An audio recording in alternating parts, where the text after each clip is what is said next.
Sagani Edia Soja Fobeko Niger, CM for Monkono, Christian Council of Ghana and Penning for Asemiomudo Mano to Mubia, almost Raman Penny, and Emraswe Janese, Omonto Mobuansa, Nessa Quanfo Fro Honoma, Yemfa, Yemvera, Asum Jimra, Onizia Bontenso. Major Derek Odronson and some trophy Dinkomo, I was answering Samuya. And Pipi Amanyo Koni Yahu Baka Kotoba, 1 person, Peshaho, so you run my Bedradia Man Pipi Amanyo Kuno, now Mutu on 4, so I'm a campaign or more Emma Hontepa. Canadi, a compre a Japan, a cancer, some trophy, a funny jail. Yenim sa chacha for much dear way colleges of education who doing in our cost strike here, or more ever to your TMO, and that day Yenim so much National Labour Commission in Penning for Namiti ne Basua, Ekusi Senye, Yebeko money aqua din common. Doctor, a free year, a Kotoe will be a whopper man penny dinner, or cancer me far contractors a hold of no saying. Observe for Niger, Semia, and Titiabatos on performance, some Jeff up on so chess 1 year,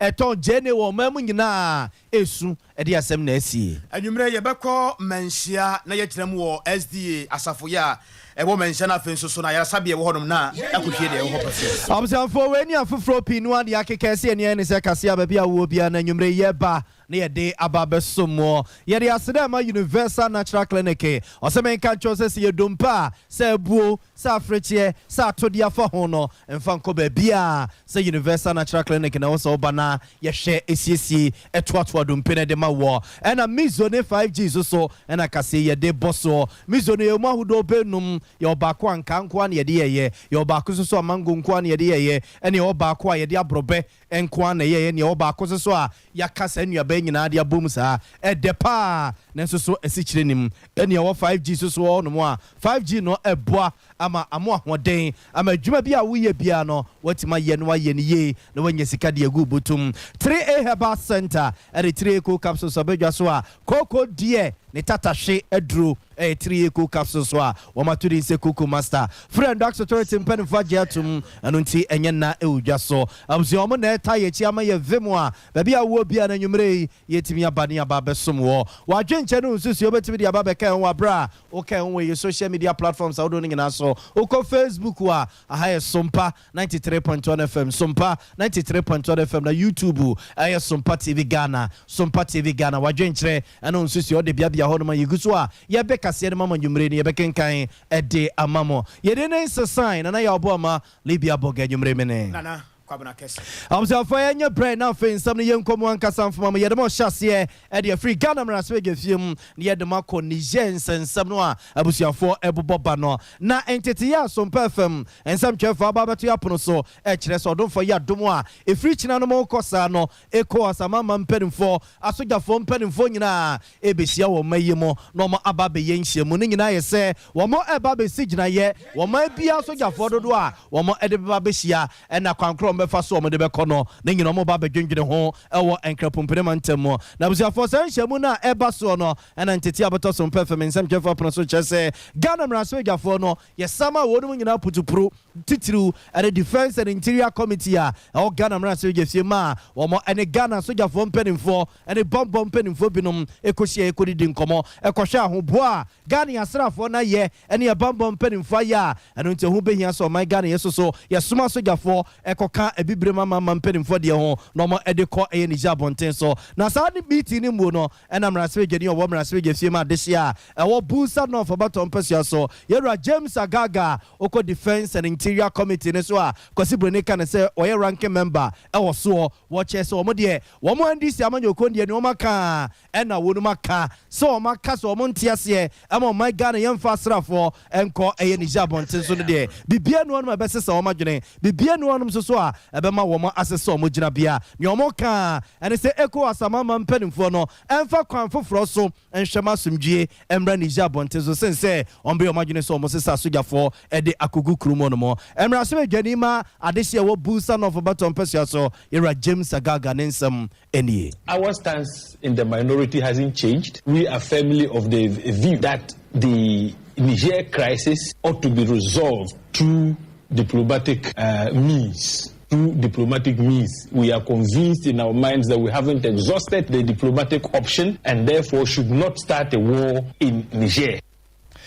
Abusianti wey amrasbe dwani obo amrasbe gefie ma this year wo boost no for baton pesua so ado ani kire amrasbe gefie mu a eye defense and interior committee e wo amrasbe gefie mu we ranking member wo so edimu ntentima wo committee no so ena na wo cheche so omo NDC amanyuku no ene NDC amrasbe gafo no de ne omaka no omaka wo madwene nsesa so omo so omo mfua so amaga ne yemfa so gafo nkodija bonten so no ba bi omo gina no omo ejina na no si ya ena ni nua NDC mrasbe gani bako yera Samuel Okujeto ablakwa wono so ye NDC mrasbe gani edema dese wo Northton abaton pesua so wono so ekire se adwene bia Ghana ye befa bia ene gina bia ye besie bia no ye hwe se oh my Ghana dese nkanko ye yo ye mpuntuo ya sumdwe ebedi hene ewum sense ye be san wo bi na edi ne president ye ena ne time waso ene won sori akonya so won pese obesori akonya so no kwa akonse constitution na sojafo akwakoje aba na de afri ne nsam yese chenchirinchire de sojafo kwa kutunu ntini Ghana yeso sie mfa bimra wose sade a won ban no mra sojafo no ene mpedimfo anya dwene sa dwen foforo bade a na gya mu fi se beboa amo man ne nkanko ne asumdwe awie peyode a omo ndisi amanyoku no mra sojafo no womo ebeta akire. We have decided that we will not disclose the content of the discussions and the outcome of the meeting. So I'll just say that it's been a good meeting. The entire legality of anything that will happen must be of concern to all of us as lawmakers. And at the end of the day, it's about our national interest. Because 73 and Article 40 is very clear. Our national interest must be at the center of any decision. Our national interest. And don't forget Article 40C encourages peaceful resolutions of matters. So as I've told you, the matters are very sensitive and delicate. Consultations are going to continue on this matter. This is a very sensitive matter. And since we have a collective agreement that we will not divulge the details at this time, I think that we should go with that. But as time progresses, I'm sure that we are going to... for way NDC mrasbe dwani o mrasbe gefie ma this year one of tonga baton pesua so no so odo ani che mrasbe gefie mu a foreign affairs committee a wo mrasbe gefie mu na chesa begako a o mo dwendweno my Ghana ye ne amanhodo yenkita wudi ho nsensam ho e wo mrasbe gefie mu no ono abo Samuel Okujeto ablakwa dintintiman e wo sa committee ne so ena na o che so obuntimi ensechire enka ensam a wo mo ekodwendwene ho no o mo ntimi nka nchensentwefo de na so ne o mo ka ene se adwene bia ene ginasie bia o mo besie no eyo my Ghana ya desie no enkan ko ne mpuntu ene ya simdwe ene bedemu hene sense ebe nipa ba ko miense bia wo mo no mo ye yonti no ne ye kwa kodu o mo chia sesa sojafo e de akogu nije abonten so na owie ye no na Major Derek retired ono so den sam esoso kakra man sam trofo na sama waka nyina no eye tete no tese ye kwampa betuma faso ne jensen sam no ye betuma wie ne kan. No, I took house arrest. Now, ECO was countries this year, I can say, almost hand over within 1 week. I just saw one the soldier for and go to 2 Indeed, one more approve the military intervention or more approve that one can say ECO was countries, military chiefs Asia, maybe I became one in the last Monday, but became one in the last Monday, but over 2 years, postponed indefinitely. And then one more side, the about say, a young one that woman in Amnesia, our Ghana, the ECOWAS military chiefs in Abasia, planning operation, or Mamma forward a standby force. Now, Omungosia, now planning how I will attack you. When we are saying, for next baby, for the Duano, like I said, military intervention should be the first, should not be the first option, but rather no, when we are a sovereign country, almost most of the ECOWAS countries in Ghana, or my coupe, there wasn't any military intervention. Now there are a different issue, Sierra Leone and Cote d'Ivoire, and a different scenario, but when the Almighty coup now succeeded, president announced the head of state, Ababa Twiga, Mujuma, and this ECOWAS one more year for also a dumb piano. I say, military takeover about country bi aso na sɛ wɔn mo aya deɛ di kan ɛsɛ wɔn mo ɛyɛ adobaba yɛ diplomatic moves ɛna ɛsɛ wɔn mo yɛ wɔn adi kan ɛde sanctions ato wɔn mo so na another thing kura wɔn bɛtumi ayɛ sɛ wɔn bɛtumi asuspend wɔn membership no sɛdeɛ wɔn yɛ Guinea no na sɛ no kura na sɛ wɔn antia there are so many other moves ɛsɛ wɔn mo yɛ na ɛne wɔn mo kasa na aka sɛ wode ɛsogyafoɔ ɛɛkɔ ama wɔn kɔkɔtu saa military junta no every while the echo was yes the hokko so betimi ayesa when you have exhausted all the immediate moves so diplomacy and sanctions no now because it comes with very high cost and the rules so every year now say ekomo yeku na wie emoje bia hwiangu na so okasa okwa kotu na fi wa okwa you are going to attack them one kasa bu the even peacekeeping force the echo nemom mo military intervention akoko ko wo mo no mapam wo mo dia so many people who are going to die and yes so jakọ no ne be wo nemom citizens no ebi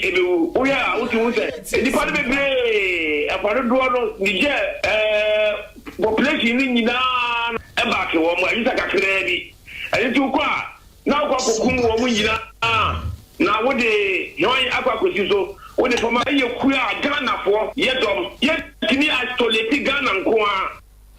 Major retired Derek Odu Brebi atwam na oyo soafo be de akira ohwe bamba ho nsem so abusafo eguso de mo gina Niger nkomo yi ho ne ne ekoso ginasi a ECOWAS amama mpanimfo ACA si ye dia sojafo bekọ si enfo mo nkono abusafo nkomo no guso a ekoso na kane Nigeria mampani General Olusegun Obasanjo na sankomo ya ekoso yi wona no aba betumu bia wo ye ne se bebi ya aba bedru sesi a obetie Burkina Faso abonten so yesi asojafo akwachutu mampani wote akonya so ya je o man ne de free nsem okomalia the same decrement na ekoso oko Guinea abonten so a yesi ye bia ne yeka ho asem na sese Niger de na abai wosini nyina eya mamuofon ene katasehye dream de kankan ne proya adore mpanimfo a wo mo edidi ebibre mama so titiri no ba to FM West Africa hasia krono nko a okokape wo mo so wo mo ntiase no na ka bi ama mranche ne mabawa no chese omaba mu abu a emedu babia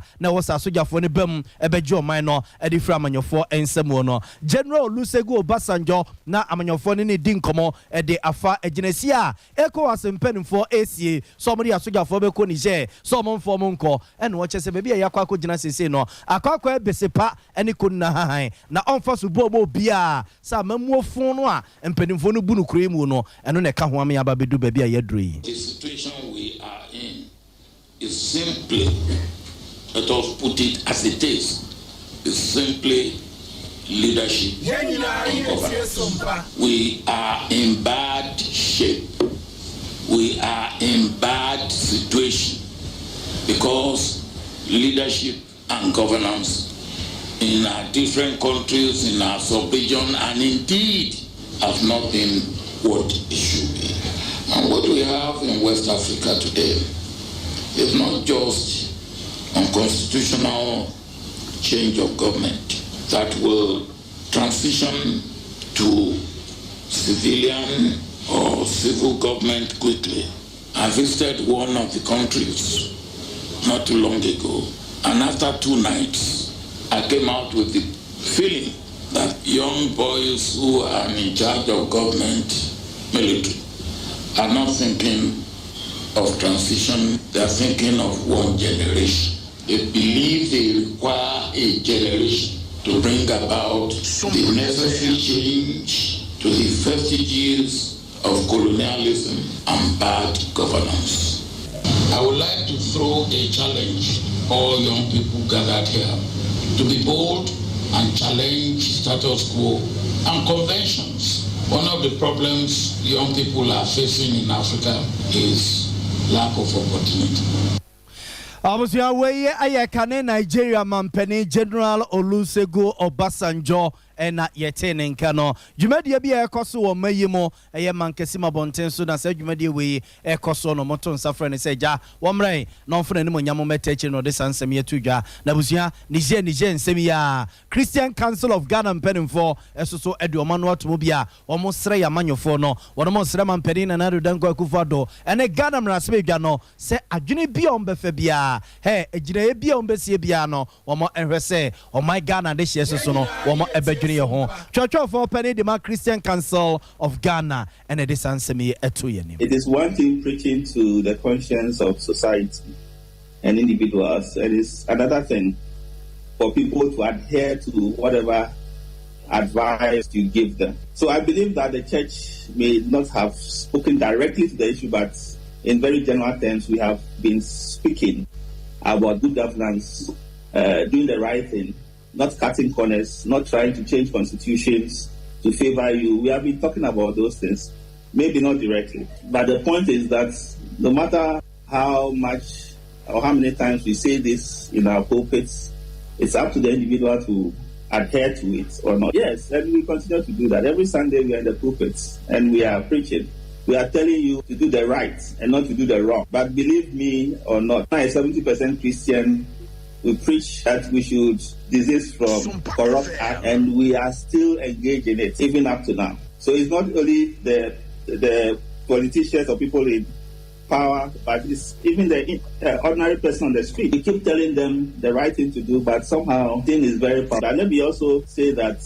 things move very, very fast in the media and in public, and sometimes we do not have a complete handle on the issue before you begin to assess. We are, I'm sure you are referring to the Honorable Minister Cecilia Dapes or former minister's case, for instance. There is still, it's still in process. We are finding more about it, and we are also thinking about what to say about it. There are some very clear aspects of it that are not true. A public officer, for instance, should not keep that amount of money at home. But we are waiting for the right time to make a comprehensive statement on corruption, these corruption issues generally. So we are looking at the issues, but I think sometimes we are rushed. But as a very old, established organization that advocates for doing the right in society, we have to proceed cautious. For way a church for Penny the Christian Council of Ghana and Yeten Kenina, dear Koswa, Ecowas and Penny for a Sigina Ye, na to say, Yadia Soja for Nebeko Nija Bontenso, and one more stress, Second for Hodma, bit me a faso, Amasum Jabanija Bontensoa, and on a bebomum, since ye Bessia Agency Soja for Edonoma Akonije. Way a Yamra. Asemi omuso so do mano ababetumu bie na ye free wono Canada compare ko Japan wasen center mra se betwane wono so de nanu atum efa nije ensensem ya ho. We sat on it. The security of this country is very, very important. If we make a mistake and we allow coup d'etats all over West Africa tomorrow to be me and you, and the first thing they'll dissolve, the word is dissolve parliament. They will arrest journalists, check all the coups. You see, so the security of this country is very, very important. And no matter the amount of money, prevention is better than cure. Prevention will not cost you as much as you are curing it. We have obligation as ECOWAS members, and you cannot run away from it. We have obligation because, in fact, the second most important country in West Africa is Ghana. I've been an ECOWAS member before. So it's an obligation. And this, yesterday I posed the question and answered it myself. Why is it that Burkina, Guinea, and Mali, we didn't go there, and now we are going to Niger? Okay. Again, I gave a solution to it that this should serve as a deterrent because it's becoming rampant. Coup d'etat is becoming rampant in Africa. So we should use Niger to serve as a deterrent that anybody who tries again, ECOWAS will come after him. And this is not the first time. We've done that in Liberia, Sierra Leone. We've done that in Gambia when Yahya Jamal said he was not going to hand over power. And yeah, a Chagu Ye Canada, a Japan. was your friend Wabeka and why ye come say Sompa 93.1 FM Abusia. Ya nyumre no nsia kase na nsa no bia wo bia no ye guso ye dema mosta bia no. Wa dwenche no nsusue obetimi dia babeka en ho abra wo kan ho awo ye social media platforms awodo ni nyina so. Oko Facebook wa aha Sompa 93.1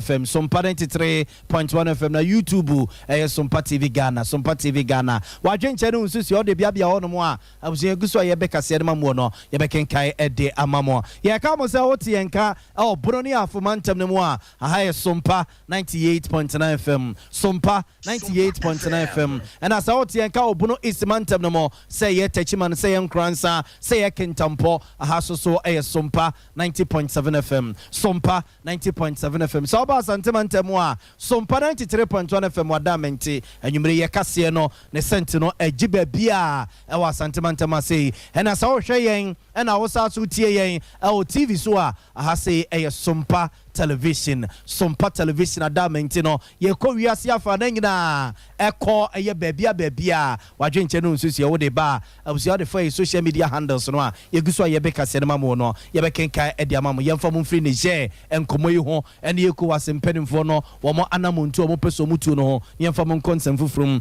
na abusia eneka de Kumasi abonten so asafu dwomo ho no mo ka nyesa ma wo motonto niema wa asafu market ho no mo ene kanemra se bedwani a owo mra se bedwafie ma de se wo eye bant ma baton pesua so yewura Daniel Ochema Boaje enkomo papa di bom mo be se ne nso a ayi kai ya friend say 2M Express owura Daniel Ochema Boaje adodo na friend say eja ayi wo fata ono ene ye ne dia na ema na kire se bas na dwuma no a wo ye no asafo market wo no entwe ye ba bia wo mu giregyina ene kwane wo fo so ye dwuma no o chese wo mani nye ho ema wo dwuma wo ye se dwedefo no enkoye twintwetwintwe wo na mu sa emenne akwan a ekwa asafo new plan station wo nyina wo mo block no abuboko jan ene edu ba bi na chese chobo ye ni abre ko sa ene na omode na mu na Sompa FM nsem twefo kopi ho no mo ene mani bi edi nkomo ebiso omo se wo masempa ene sei ye no fa ye ha nyina ne se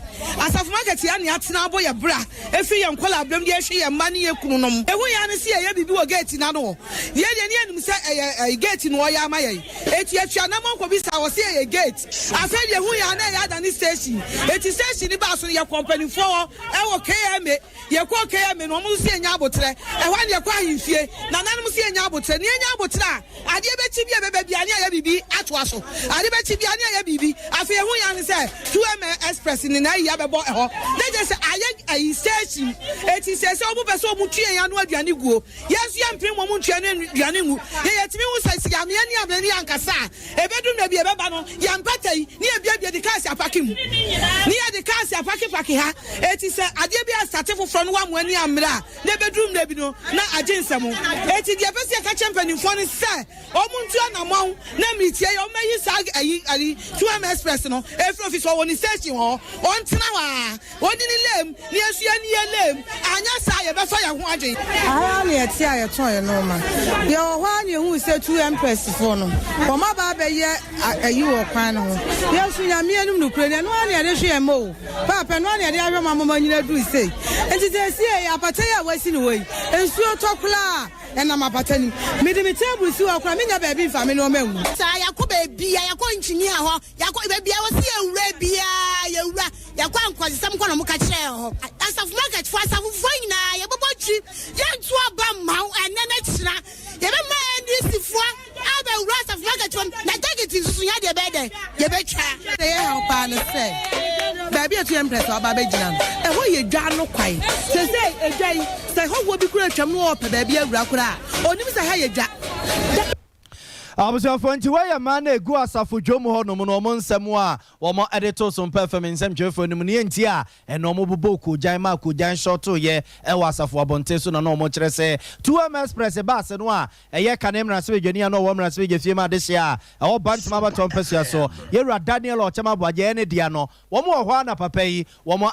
dwomu ho no mo no asafo dwono a asafo market wa na yeso wo mo gate ba ko ano wa hya se ye se ye to pampima nya ne se ye ba bi yedwane yedia mo se wo mo ba station o mo ba besie eno mo se hene ne ha wo mo ntro no masade ne nkoso abusuafo enam so men ne ye kire koso no na wo se asam de eja su shefa yemua asam no so de ba okako bunkum na waka kodifa kakra eno ntia ye se ne yenkoi na yewura Daniel Ochema Boaji a 2M Express bus ne ye ne dia na ye MP ma desia e wo bantama batom pesua so yenkoni yenko bisanse wonura bule na dai e na osusu mai asem mo ken o yesa na yesa e yampa for marketing in the came and company for Bediama, contractor, and I was a developer, be a friend of Alaji and Medina Company Limited. We see marketing in for it's always a baby, the whole was for market. It's redevelopment, starts on was by the way case, a broke 100 and a water. Idea somebody cover by is Yakotubi, and they see a day, car station in my movie. I come on, be a better to better acquire and I better baby. And the Umomoto, you need to know, 2 Express for a Umomoto stone be an idea, this is the best stone. Yes, the car station, a car back one in the beginning. A bay entrance, but any quay, serviceable progress came a company for engineers and more planning crew, or Mutahamo be MSC quite a tea sanity. When you be in, so any man no problem there, service money, a large Medina company. And you come cry. We are in Sufriwa, the enemy, you be our more via 20 GPR to full Kubi, and I may give the say, Omako share a man of beauty. Sunset, Percent will be a beba, as a for hope, a venue mobile compete. Sanko Fuya, the letter, petition I got to hope, I got to claim it. I mean, yes, I could be answer you, the friends, I am way. It's me, Gidi said, a mark a crana, or sorry, no, a young Kofua, DPI to phone call for no petition coim, Kevin, Akoshumas.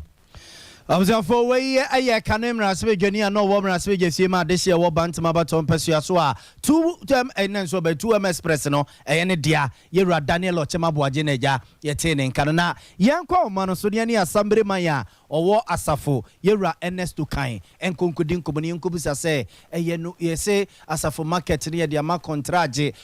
for Nabisum, and Wusin Fofro, and 2M Express if we are Quaco to be, and Omode Honomo Air Danny Station. Sa netie e ma no so chese ntisa na eye gate ya wo mo fam di wura edwanim no e na yewura Daniel Ochema Boaji ne the 2M Express for no person mo je no mo esi no e mu de he na e no kre Ernest ye mo adwo mu akwaba e ba Sompa TV so ya menya na mo ti say Erade adom ye ho ye na so so e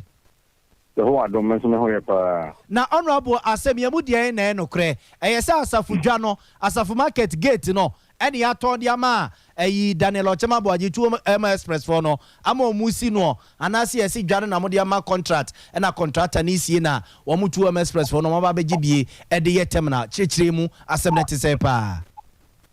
ya me da ma cheni akonya mo da ma me enenu me me fa akonya su na mentia asafofo na ene me ma me mo asafo market dia ni de ogusa no o kan ya de mu nchire mu ni se asafo market dia no.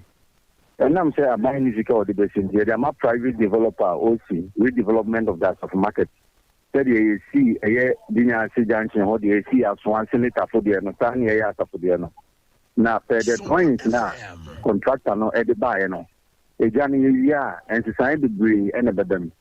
Entrance to the market no, the degree a better time. And to share, we are entrance for and a book jamming. Na baby ba ko a old entrance a ye ma menum de WhatsApp atena ho for some time now no they have been affected and actually the media efforts no affect so much say a transport company e been 2M Express omo abegi store ni bi na omo nchemu no omo di station say omo the car back over the show and na ma mo raise concern say e ade e de ha omo dwumadie. Although the no and yes source, but they've been there for some time now. But and here minimum and idea no who say contractor no provided baby a mom say betimi akọ me am sitting engineer any a telephone na no yakọ akọhwe but yakọhwe no hu say sa bia no nya bia ebebo omo contractor ni sa ma omo option say the dwumadie na odi no na be affect omo shares a wasi no odomo no omo nkotena mu free eno nso no omo kọhwe omuko bae no omusi hono nza mo omu ko dwane mu yedi e se dwumadie na ekọ no mu fi se kwana no hono ombetena no wana ombetena enti asem no e bae no e sori gidigidi e ma me no ka se asem no kwa ko pie asante hema ho e wo ahimfia asantima ayi ehemfumienu se omunka asem no mumiti alaji na ye de contract na manu awusi as market no omu abusa ma no atem akan empanifo a eka ho a rezo omuti omu ntimi na nka mizusu yemu na misi se nkerese yitie muaya asantini ma de beba ko igadi e wa santima mu na sha asantini ma ke ndile ko pasi e prepare hu ni e de bi se ya ntimi nka nko no bi enza na na asema de be down no a delay and answer eche. And at the Friday, I'm the mamma more monte. The Asana could do Tiana. I could do a campaign. I could do a year at anti-humaning. The message say, you saw it 2-1 among the engineer and swap them. The message say, Yen train, not a mere day in Yen Moya, a year at anti-huma, or the Baba. Yes, I'm not said the asset young far a year a mid-year crack. I'm on him because you are some knuckle down and yes, Mati, a crack mechanic, the dear some knuckle, you know, the best say, and Yabutre, now, or the man and cancer, no matter you. And I see a Darcy, that's why, Yamin Pa.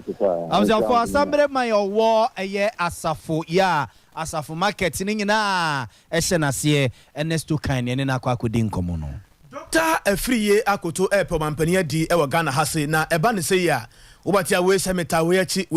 achi se kra de contractors de na ba betomu na wone nsem trofo edi nkoba binum keka se contractors ahodo bebere wo Ghana hase ya mo musika se monko tie asemasi anase obenti achi na wa chechere sansensem no the electoral commission accepted the IGP has accepted. There's one introduction that you failed to give. That is, everybody will be searched to make sure they don't take any electronic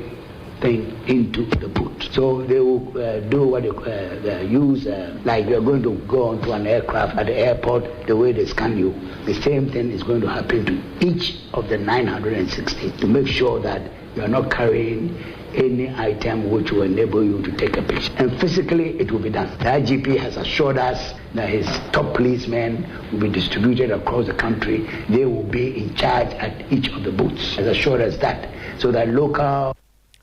Abusa Doctor Owusu efri ya koto akopre enana yetie ne na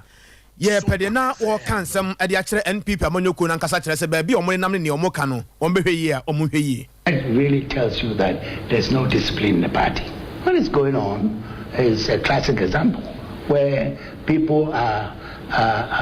publicly campaigning. High party officials are campaigning for one candidate against the instructions, the regulations of the party, and they know that nobody will say boo to them. You can't. Any institution cannot live without discipline. No, but I mean that is wrong. It is not in our constitution. Somebody sitting somewhere can say I'm endorsed by not a chairman of a party, and it becomes free for all. And they know that nothing will happen to them. And yet, the people who have been chosen to manage this party have the authority to actually punish people for going against the rules and regulations. And they are not cracking the whip. And so everybody is doing whatever they want. All those people making public pronouncements, they happen to be high government officials. So what happens if that candidate does not win? Because what they are doing is really egging the rest of the contestants and the country, and people feel very strongly that it is a misconduct go the way they are going, and there's some kind of force being used, intimidation. I mean, I receive complaints on my trips. Those contractors who are not seen to be for this candidate, they are not paid. When they completed their jobs, and they're taking huge sums of money from the banks, and the interest rates are 35, 50, 40%, and they're being punished. I don't know what an executive whip is, but if somebody has done a contract with the government, and they are not paid, while others who declare for the particular candidate are paid, these are people in the party who have benefited, and the government who have benefited from the sweat of the party, because the party which wins as power in 2016 for us to form a government in 2017, and it's even worse than between NDC and MPP. Dr. Owusu efiri ya koto amananso ho a ene wo tere se nyame ya adom da e beto aba no amanfo bia yo madwen se omonim nyansa chen nipa bia wo wiase nti o mefa omo ho adwen eno so do kan ye ni. We proposed, the electoral commission accepted. the IGP has accepted. There's one introduction that you failed to give. That is, everybody will be searched to make sure they don't take any electronic thing into the boot. So they will do what they use, like you're going to go onto an aircraft at the airport, the way they scan you. The same thing is going to happen to each of the 960 to make sure that you are not carrying any item which will enable you to take a picture. And physically, it will be done. The IGP has assured us that his top policemen will be distributed across the country. They will be in charge at each of the booths. Has assured us that, so that local connections between local party people and local police and so on will not work. So what we couldn't achieve by saying that we should all come to one place so that everybody will see it, we have achieved through these new measures that we are, and that is reassuring the party across the country. Opani wa hwa ni musa obedi o mampani e wa Ghana ha sei ni din ene doctor Owusu Afiri Akoto. Ye gusu adum wa MPP amanyokuo no mu na uyi se MPP amanyokuo no be kwa akoto aba kwa yi awura no mu a anaso opani obehim frank ade ama eye party ne 2024 elections no a ye boboy ho ne yakwa akoto no to nchane a on besa so ato aba eye awura no ebegina ade ama party no wo mpesua hodo so titiru ene miamia hodo a enye MPP amanyokuo no mu na sibigafo ene girigina hodo no ma friend say eye orphan constituencies eye no so abato ebaso na ado ani check coast no for abato mpesa so a wo mo abie nkrata mu ma wo mo kofa nkrata no wo ma hyase wo mo do wo nkrata ekro na ma me Mrs. Dorcas Anana osaso for de afutu eko de ama woni a wo mo atwe wo muti ekwa akopem rase gya konya no edibie ewo MPP party nim so mo chitafo wo mo ekasayem wo mo enkomom wo mo campaign mu ento abom nyina wo mo ema honte Moroto the Moncray Zama National non-year region there Ziki Post North Aye Orphan Constituency Ofa Amozum Mfambata Obiara Obenya Nature na yentum na yembreak 8 no afei so munu anoma worokɔ no afutu kakra maze mohon de yenye politics a no moto mama abobahye biara bebe biara na wankasa nkyere mo nature tafo no so na wanye basabasa after onye na yemi ano egwa na wata nyina yarepem apipiri no owohoze batono nkyere de kaka asem bia ochine bi intum nhwe wo nua nanyim na wabeye ebusuamanso yepenkabom wo party no mu yepenkabom wo nyina hene mu ama Ghana etumpon na asomdwe ne ba nyina ayi wo mebi enti no marsran kabo fi national as a region as a constituency mo nyina ye yopar na yofan kabo yofan ko e boku na mo ni so me de raze ba ya do e tu ni break 8 no de nyina aso ya mo ne yesi woma yemfan ye na hozen yemfan ye dwuma ama breaking the 8 no we tum babado. For we a Reverend Mrs. Dorcas Anan and Yetene Kano, where unity our Cape Coast North of Baton Pesiano, so say twine, and yes, I know from for to me, mano. No, yinum and from a party no na, Uncle Pri, young from Freeman, we give him unum, and no 2 MPP, Aman, you coach it out for no. So, more mobile and Tuano. Omoheso muntu abunyina no ho betie abusuana ye nim se ball na ye bo a ye wo first half and ye wo second half sa asam no entesa wurwani kiremu ewo asantemantam ha se ya mansia SD asafurum na ye ginan ena no pai asore no efa ba ko di ka ko se omukobọ mpaye efa ba ko so beduru ho a ne ya topurnum na hwan na ebie ma hwan ya wuram edi asem ne kikiri se ya prosifo na ba mu ne ebia nka asem no ne tentene ne gram achen kumase na wo de yente de koso ya me da 2000 pai dokuko na ye ba no ukuyada anopa no ngotwe ya po du ba ko ko bu enra de bia mpenfo no be da ha braba ade ye ki ukuyada ne ya asafo mani na ya sore enra ba ya ni atoto so ndem ya frefra ye mu de otutu enti ba ko de ya ma iti bibie mai eni ewura mu ya ko bom mpaye ade achi asafafo mano pa ye hu ya ne say pastor a friend pastor anobo boy union president on the side church pastor odi a police fo abasi mechiye benifo da bai bona no pastor mpa boni nko na asori ne nko an mpa boni ni asori nyina ya de ko enti hanu mono ena benifo no ye call Zongo police station asafo manaba ena police fo no say ya so be benti no yɛde yɛn tututu dɛm no na animu ha yɛnyɛ mpaebɔ no yɛpɔn a yɛkɔ ampa nti sɛ sɛ yɛ amene ne wo kasa yi deɛ sɔfoɔ no nanɔbo ahene no ɔne mpanimfoɔ no a ɔmoda mpaebɔ no no bi ɛwɔ zongo police station a obiara twerɛ na no asɛm yɛhu di asɛm no bɛkɔa ɛna wɔno atwerɛ krataa kɔma conference yɛhyɛ naseɛ na conference no na asɔre no ɔno nso hwɛ soɔ to atwerɛ leta akɔma wɔ m sɛ deɛ aduro no dedeɛ anka yɛmfa district baabi a district headquarters no wɔ no hɔ nko a ne yɛmfa nyɛ mpaebɔ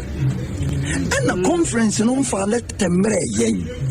ɛna ɔno no wodi ne tumi abɛma atutu kuro mu a ɔba polisi saa ne ɛyɛ no memenda akɔ ahwehwɛfoɔ mpanyimfoɔ no mu bi ayɛ nneɛma ma no ayɛ awerɛhosɛm paa yɛnnuanom kramofo asɔre da yɛntum yɛnim sɛ roma asɔre da ne nsɔre akekakeka no ɔma asɔre da yɛntum menim sɛ nka wɔ haw wɔ amanneɛ sɛ bi wodaada na sɛ wontumi nna a ka baabi adi kan kɔ ɛyɛ nyankopɔn fie na wakɔbutoɔ no abɔ mpae na waka wasɛm akyerɛ awurade eti bɔne ne bɛɛ ne ɛyɛ sɛ nyankopɔn asɔre fie de sa krado ɛto mu saa ɛkwa bɛɛ so bible mu hene ɛne ɛkyerɛ yɛ afei bɛsoi taita kɛseɛ ɛne yɛba bɛtwa yɛbɛbɔ afɔre akɛseɛ Abusia wei ɛyɛ nsɛm a efiri SD asafonum ɛba ɛwɔ asantemantam ha sei ɛwɔ manhyia yɛnua ba ya Grace ɛna ɛboaboa na wɔde man na ya Grace akaso bɛkɔ baras na wakɔtena sojafo no nkyɛn na ɔmo hwɛ bibi a ɔbɛ report na ɔde ama yɛn ɛkɔ yanim amsafo yɛkɔ yanim no yɛde ma ɔkɔ National Labour Commission mpanimfo atena yɛ ɛyɛ manimosam deda sɛ yɛakyɛkyɛfo ɔmo kyerɛ deɛ wɔ yɛn colleges of education ahodoɔ no akane ne yɛfrɛ ne sɛ teacher training college no ɔmo ade ɔmo nkuku no ɔmo nkaka gu fam a sie no mo kasa yi wɔn mo ɛwɔ atuatie madai a wɔn nso wɔn aketua ho nwanam ɛne aketua ho nkɔmɔ a wɔn ne aban mu mpanimfoɔ edi no asɛ aban ɛpɛ so wɔn ɔne wɔn de ɛyɛ kotoma mi hɔtɔ agodie bi a wɔn agyi tumu a ɛnya de ɛbɛboa wɔn mu nti abusua ɛkeka kɔ bɛɛ boso bi nie bɛɛ na wɔtwe mmienu na wɔtwe mmiɛnsa nie deɛ akyɛkyɛfoɔ de wɔn nneɛma nyina gu fam a ɛnteteɛ a ne yɛ teteɛ ɛne sɛ abere bia ɛyɛ National Labour Commission mpanimfoɔ ɛbɛfra akyɛkyɛfoɔ yi so wɔn mmra na wɔn ne wɔn nsia na nkɔmɔ bi a ɛwɔ hɔ no wɔn ne wɔn nie no na akyɛkyɛfoɔ no dwane wu mu a kyɛ wɔn foro mu bia wɔn mo ɛnkɔ ɛne National Labour Commission mpanimfoɔ bɛtena se atena yɛ ɛhɔ apɛdie ɛne adwuma yɛ ho nsɛnsɛm mpanimfoɔ bɛkɔ nanso teacherfoɔ wei wɔn ɛmman wɔ mu mpo ne mpɛsɛ wɔn mo akɔ akɔsie wɔn ɛno mu a ne yɛtete sɛ ne deɛ kwan bia so nhyiamu no ɛbɛba so ɛma yɛkɔ awoma no so ne yɛne National Labour Commission ɔpɛnim paa wɔn ɛhwɛ ne amansan ɛdi nkɔmɔ ɛma commission no yɛwura Kwame Totime akɔ akɔdi nkɔmɔ ne abusa sɛ ɛna nyam bia meeting no ɛtumi baa so anaa na ɛbaa so a Ghana man bibi papa bi free Nazareth yamenyati ana kwam ya mwadwo emu akwaba eba Sompa television so yo na kwam ye na meeting no anamo ne Colleges of Education Teachers Association of Ghana for no na wasamo ye no anyem bia etimi ba so etimi ba so no Labour Commission okay, suffer CTAC attend before any one Jumara chair buying Ministry of Education, any Ministry of any fair wages and salaries commission, and a regional buying them. And CTAC so I can before account. You know one nothing. Now, once arbitration award be a Labour Commission. Edema, a CTAC for Brown do ourselves. Now, I don't know. I check for no. Say, when I show employer anyone say, and go to chair allowance that. I was to chairman or Edema or now one. Nah. Kwame. Hello, Kwame. Hello.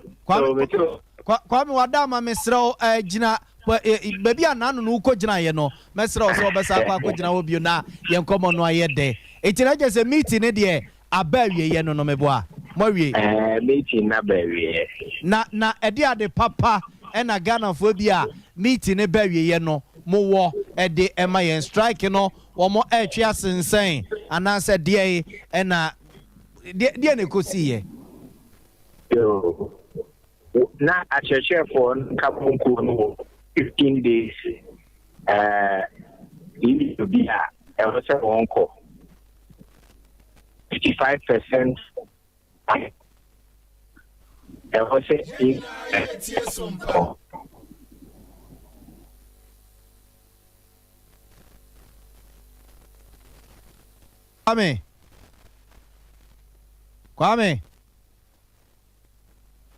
Kwame mpacho temenka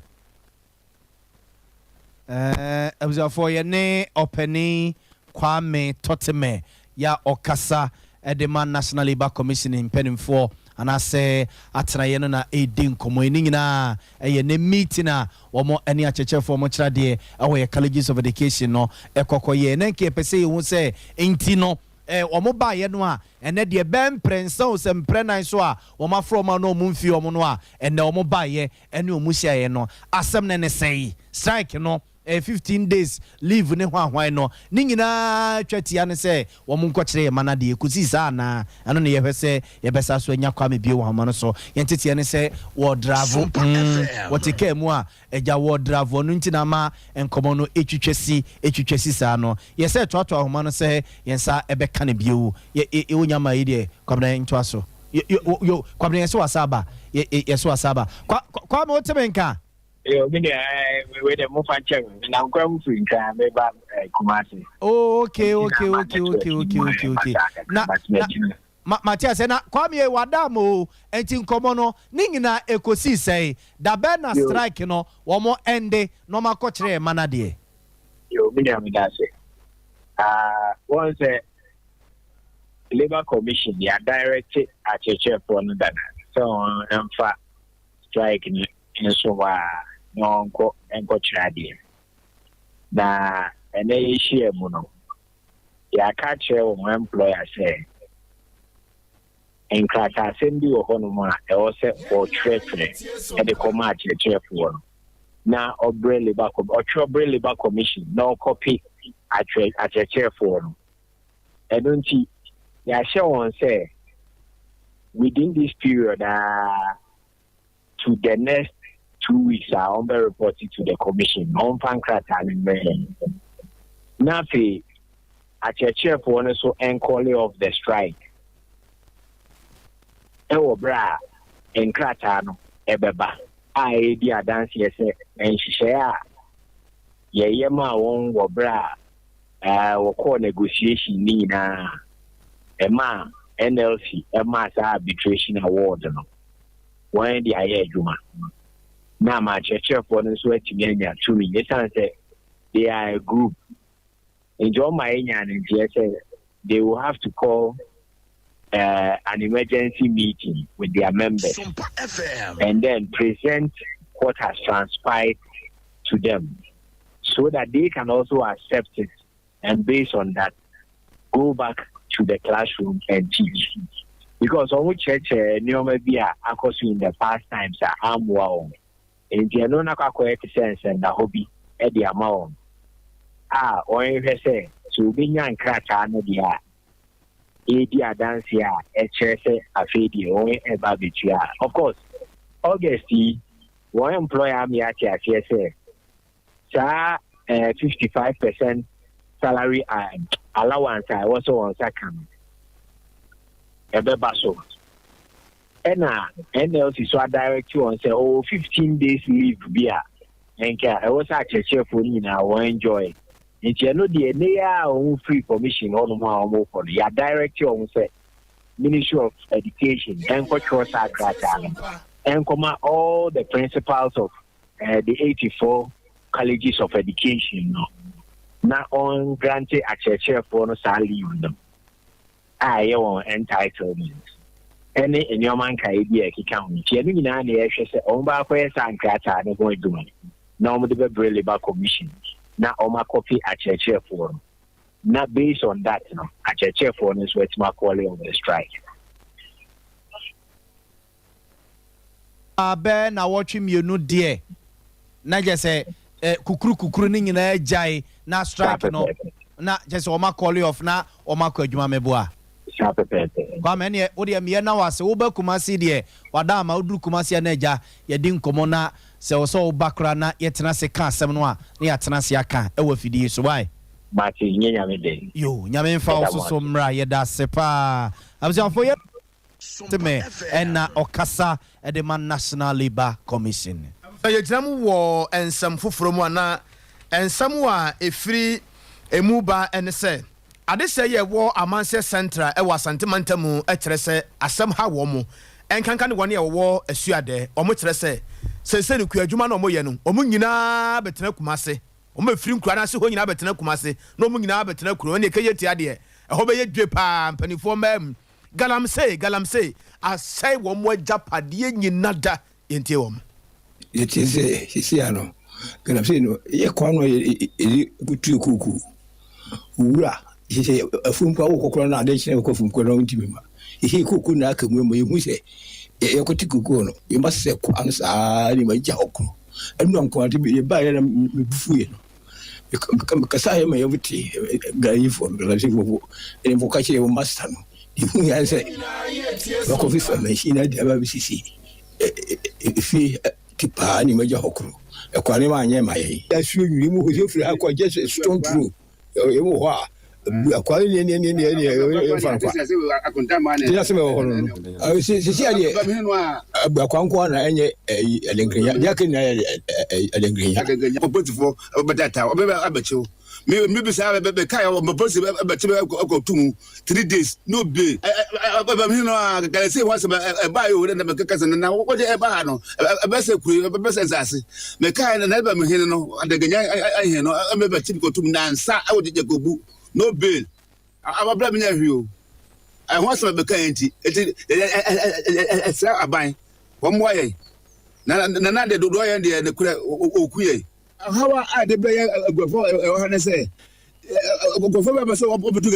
gagalawa yeah the guy so because e dem na bia o betu dem ya ko kaka na akuafo no ye fa so kope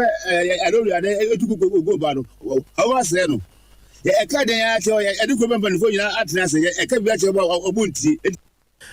abusia we eye adese ye wo asuade ye ka ho asem no e wa Manchester Central e wo Asante Mantem hase abusia for ye nto aso no ye fam kwa poe Mantem ye de mo ko Akuapem North abaton peso aso wo poe Mantem no mo na penimpa won e public health so and wo tu amanfo for say HIV AIDS ye de kodi wu no se ne yesi gentre ha na e tretre ne ehu ti amanfo nya hwie pa Mame Abigail eye dagite won ye penimpa wo public health nsensem so e wo Akuapem North abaton Pesuaso.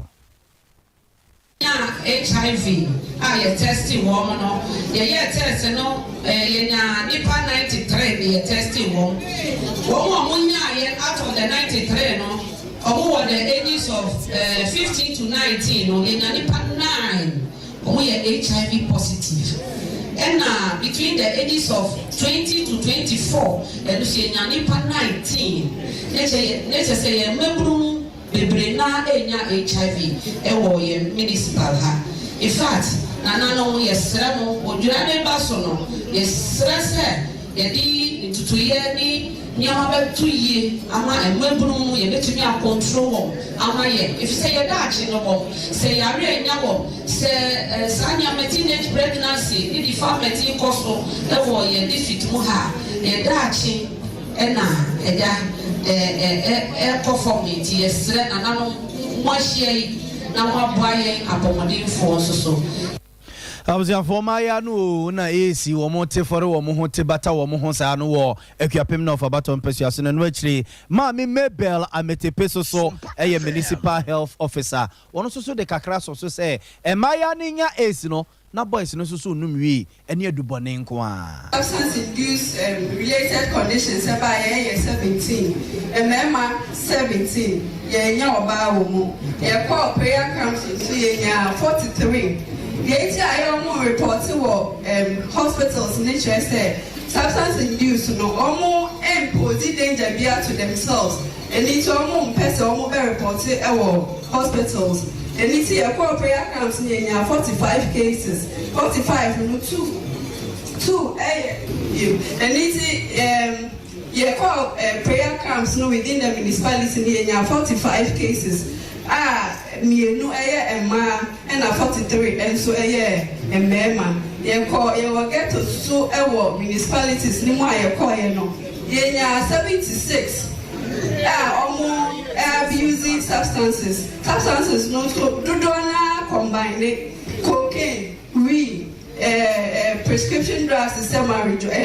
tramadol, diazepam. Combine they be abusing glue, any paint, petrol, municipality.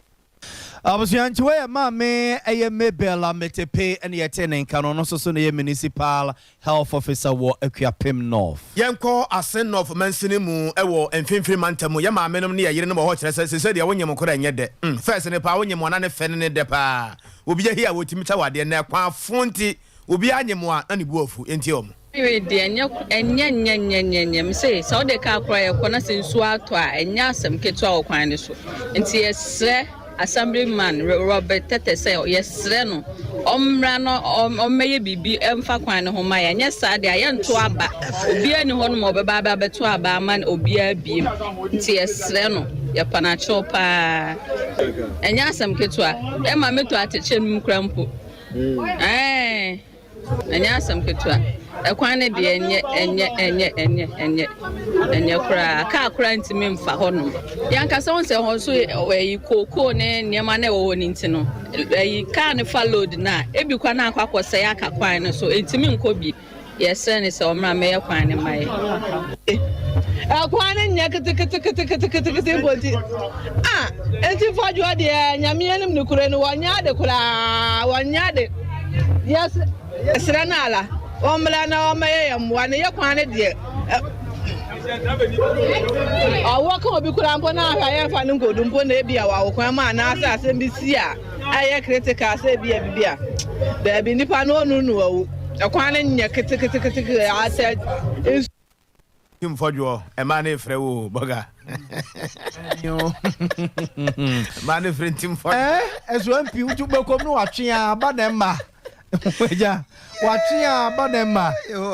MP usuto keka ho intim keka ho sofo keka ho ate naija eva kwa papa ne bi koma wunum ya fa Sidama Universal Natural Clinic wo se menka ncho se udompe ne die se buo sa freche sa to de afa ho e bia wakwa konya accident je se dompe na to a bada bia emu dwao emu tutuwa fa ho adwuma ekoma Universal Natural Clinic ne yenhwe udompe ne mfama ena wuntini no so emu adwuma to ase etwetwe sa ne frɛ ne siatica no ena stroke no so wachinia amanfo so mo wadro na so de chia na uche unche de humpunto bia ewo stroke yade ne ho abusuani da so ho no de man wate for nature Universal Natural Clinic ne yenhwe emfama eno ache odi aduane to yemu a oyefunu besamfunu oyembedwa wo saa Universal Natural Clinic se bra no mo nhwe emfama yakase bibidro ya eno mo de betutu yade na se de ama wo mo Kumasi atonsu Esly womo ebebo nsumu honomo eni omuni nkomo wo sa homa trufo iso 0200158272 0200158272 and a mizone 5G no yiguswa ya ye nonomo odo ani che Sompa FM ase ya obenye bi ato and a Sompa TV ase odo ani chira ase ya obenye bi ato for telephone number 0246 270221 ya nkomo bi e wo se ni odi bia ne obedi 3A Herbal Center and the 3A cool capsules abegwa so a kokonti da bia wani su ye otum kokonti da bia wo posawani kokonti da bia wani ayeko kokonti bema okwakudo nsuru aba na wota de twere wan wona ntem no dwodwoa na edwodwo na fonwa na fonwa bema emane nwanza wo bema so de onwu ya eni kwan se waba no ewuo se gina so saa na 3A cool capsules so na make am for the amawo na kokwadro we no 3A cool capsules no ente se yanom fo kokwadro a wonom a na afa oyem a untimi mpia bonten ko babia no wo betimi anom no akwa adwuma obetimi anom e de akwa asore obetimi anom de akwa nhyiemu obetimi anom de akwa aye babia enwumre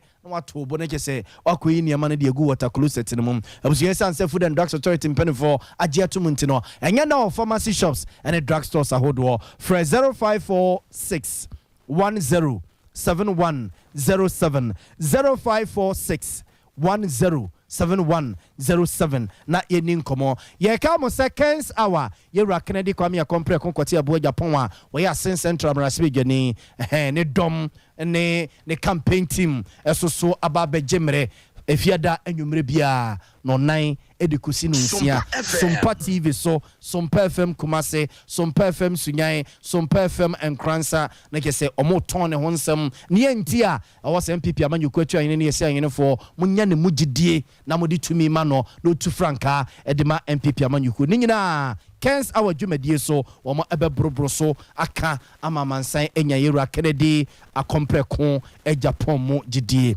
abusiafo ede kase ne sia ne asori amakofuri na pamfa babesom atwaso ya ne yesomo anwumre na ya obo amalebi aboga anwumre mene nana kwabena kese asidan koma production team eboy echi do ma anwumre ba bia wo bia ne yetimi ba ye ba besom akoso asomu akuku Veronica Jando ya Grace nom ene Emmanuel Sego ene chinchin fidie ndema ya ba bia wo bia no yetimi ba ye ba besom abusiafo ye de musi ne mum eyen kai botew na yensore ema kofuri na pamfo emra emesum owura yire Genevieve abrifa yeboa owura yire Genevieve abrifa yeboa yenyina asantema ni kumasema ni Ghana man ye friend no ohini ni adazoa ya asantema ya jina tum e friend no amesa nyankopon eya domo ne maame a onyinse na bosome nkron ede ne ba wiase oba Penny Elizabeth ohini wa Nas oba Penny Elizabeth ohinewa Nasia na otiasia dodo no a